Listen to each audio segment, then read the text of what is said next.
Hello everybody, welcome back to my channel Risna Tiarika. With me here Risna, sang teacher that will give you any lesson the straight can make improve knowledge. So everybody, di video kali ini kita masih membahas pelajaran kelas 10 semester pertama, yaitu tentang fungi atau jamur. Namun kali ini kita membahas khusus untuk klasifikasi Basidiomycotina. So langsung saja. Jadi apa sih Basidiomycotina ini, teman-teman everybody dan juga adik-adik. Jadi Basidiomycotina ini tuh merupakan jamur ya, biasanya itu mayoritas kelompok jamur ini makrokopis. Kemudian sering ada di lingkungan sekitar kita dan biasanya ada di hutan.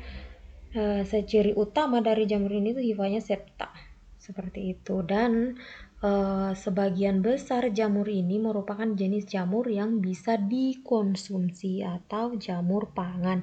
Hanya beberapa yang masuk dalam kategori jamur yang non pangan ya. Oke, langsung saja. Ciri-ciri dari Basidiomycotina ini. Jadi pertama, ciri-ciri dari Basidiomycotina ini tuh berbentuk uniseluler maupun multiseluler. Jadi ada yang bersel banyak dan juga bersel tunggal. Kemudian habitatnya itu di terestrial, permukaan tanah, dan juga akuatik atau di lingkungan perairan. Namun untuk habitat keseluruhan ia bisa tumbuh buah di sini itu memiliki pengecualian. Jadi untuk jenis jamur ini keseluruhan sebenarnya ia mampu menumbuhkan tubuh buah di permukaan tanah itu kecuali pada kondisi lembab atau biasanya kita temui pada kondisi penghujan. Namun untuk hifanya sendiri ia masih mampu bertahan dalam tanah pada siapapun seperti itu. Kemudian memiliki hifa septa dengan sambungan sempit. Selanjutnya itu miseliumnya terdiri atas miselium primer, sekunder, dan juga tersier. Kemudian ada memiliki daging, ya karena ini memiliki tubuh buah maka ia memiliki daging buah itu sendiri. Selanjutnya hidupnya itu sapora atau hidup di atas tanah atau kayu yang membusuk, yang pastinya pada substrat itu memiliki berbagai karbon yang bisa digunakan untuk menunjang pertumbuhan dari jamur jenis Basidiomycotina ini. Selanjutnya spora sekuen itu terbentuk pada basidium yang berbentuk ganda. Kemudian hidupnya itu saprofit. Maksudnya di sini saprofit itu hidupnya itu menumpang hidup pada sisa organisme yang sudah mati atau sampah. Jadi ia memanfaatkan sisa-sisa nutrisi dari organisme yang sudah mati sebagai bahan untuk proses pertumbuhannya seperti itu. Kemudian reproduksinya secara seksual dan aseksual. Oke, lanjut ya everybody. Di sini merupakan morfologi dari Basidiomycotina itu sendiri. Ini lebih spesifik ke morfologi ke anatominya, dan ini morfologinya. Kita mulai dari morfologi ya. Ini merupakan basidioma. Jadi basidioma ini semacam alat reproduksi dari Basidiomycota itu sendiri. Kemudian di sini ada tudung. Di bawah sini ada bilal atau gills, kemudian ada stipe di sini, kemudian ini ada volvanya, dan di bawah sini itu ada miseliumnya. Oke. Untuk basidioma ini itu ya berada di dalam bilal ini atau gills ini. Oke, selanjutnya ini bisa dilihat ya, untuk basidiomanya ini berbentuk seperti spora-spora seperti itu. Kemudian ini basidiosporanya. Jadi ini satu paket ini merupakan ini basidiomanya. Jadi beberapa ini pembungkus spora ini merupakan basidiosporanya gitu ya. Kemudian ini merupakan hifanya. Jadi di dalam tubuh buah ini itu di dalam stipe ya, atau batang jamur ini sendiri dia terdiri atas hifa-hifa ini, hifa yang komplit. Kemudian ini merupakan bagian dari hifa jamur itu sendiri. Oke, so selanjutnya everybody itu mengenai siklus hidup dari basidioma ini. Sebenarnya untuk siklus hidup dari basidioma ini itu ada dua, reproduksinya seksual dan aseksual. Namun di sini yang tertera hanya reproduksi secara seksual ya. Oke, saya jelaskan terlebih dahulu untuk siklus reproduksi seksualnya. Untuk siklus reproduksi seksualnya itu aseksualnya maksud saya dimulai ketika hifa haploid membentuk struktur konidia yang kemudian membelah menghasilkan konidospora. Kemudian konidospora tersebut akan tersebar dan dapat bergerminasi pada kondisi yang sesuai membentuk hifa haploid. Oke, selanjutnya di sini merupakan reproduksi seksualnya. Kita mulai dari sini. Pertama itu hifa yang tipe negatif atau alat reproduksi jantannya, kemudian hifa yang tipe positif atau alat reproduksi betina itu yang berinti haploid atau N saja, berkecambah dan dari basidiospora. Kemudian kedua hifa ini saling bersinggungan atau bersatu seperti ini. Mereka saling bersinggungan atau bersatu. Kemudian plasmogami terjadi antara hifa plus atau hifa betina dan hifa minus atau hifa jantan, sehingga inti dari satu hifa pindah ke hifa lainnya membentuk hifa dengan dua inti haploid yang berpasangan atau dikaryotik. Jadi ini merupakan saling berpasangan hifa-hifanya. Ini kan satu-satu ya, seperti di ini hijau-hijaunya satu, ini satu, kemudian satu-satu, kemudian mereka setelah mereka saling menempel ini kan dua. Jadi ini dua setiap setiap sekat dari hifanya ini membentuk dua atau misalnya di karyotik. Selanjutnya hifa haploid dikaryotik akan tumbuh menjadi miselium haploid yang dikaryotik, seperti yang saya jelaskan barusan ya. Kemudian miselium dikaryotik tumbuh dan membentuk badan buah yang disebut mana tadi kursor saya ya, badan buah yang disebut basidiokarp. Bisa dilihat di sini ya, membentuk badan buah. Kemudian setelah ia membentuk badan buah,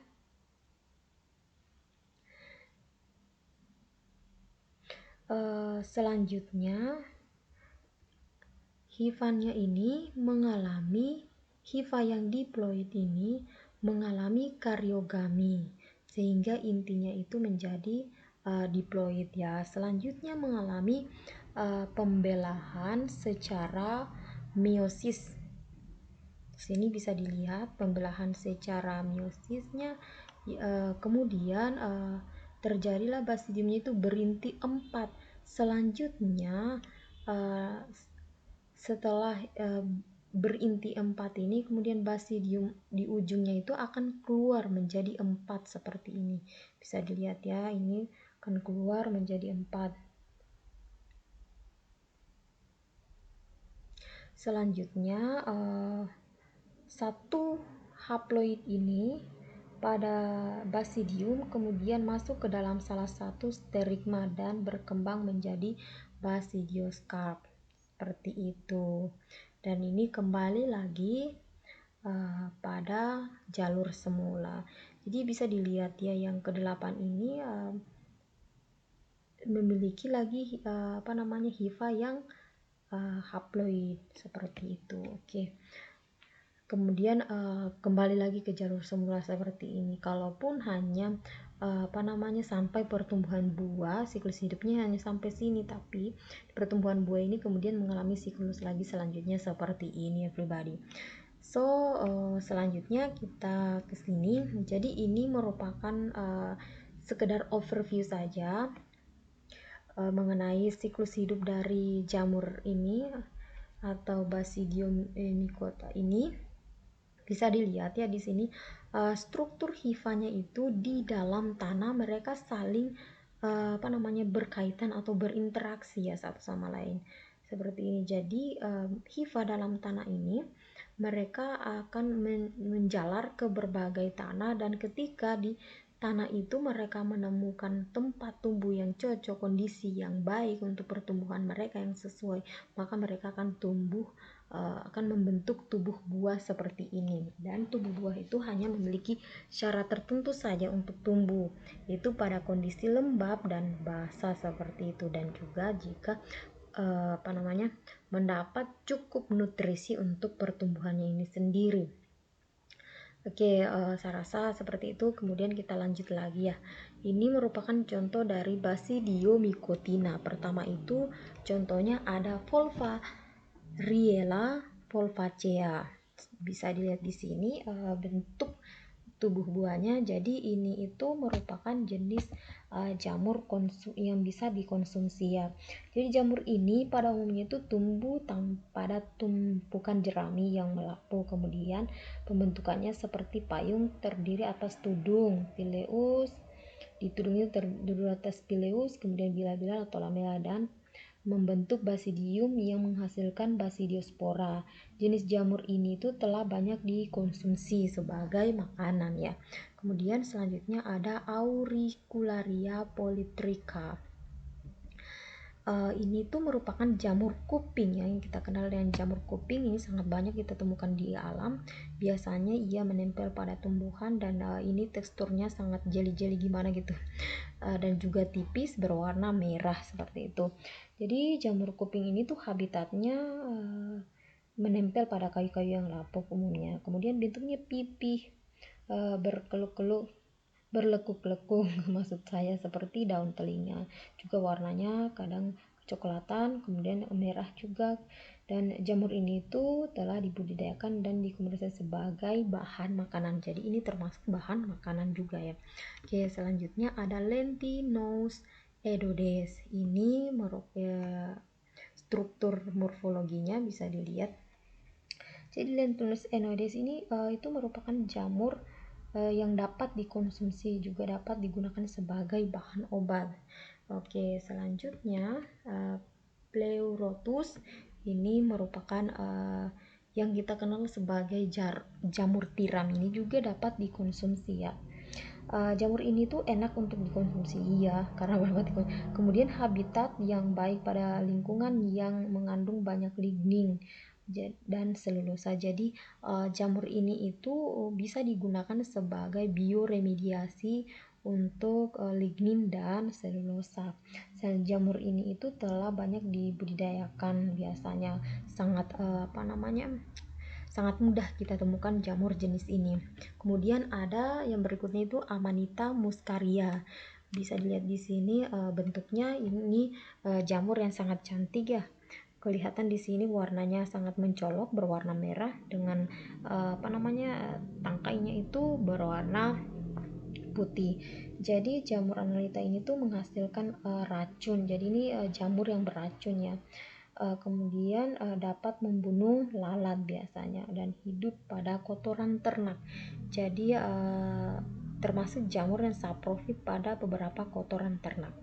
Oke everybody, saya rasa cukup penjelasan di video kali ini. Jika teman-teman, kawan-kawan, adik-adik, atau everybody memiliki pertanyaan yang belum dirasa belum jelas mengenai penjelasan di video kali ini, silakan saja ditanyakan di kolom komentar. So everybody, thanks because you have watched my video. Meet again in the next video and bye bye.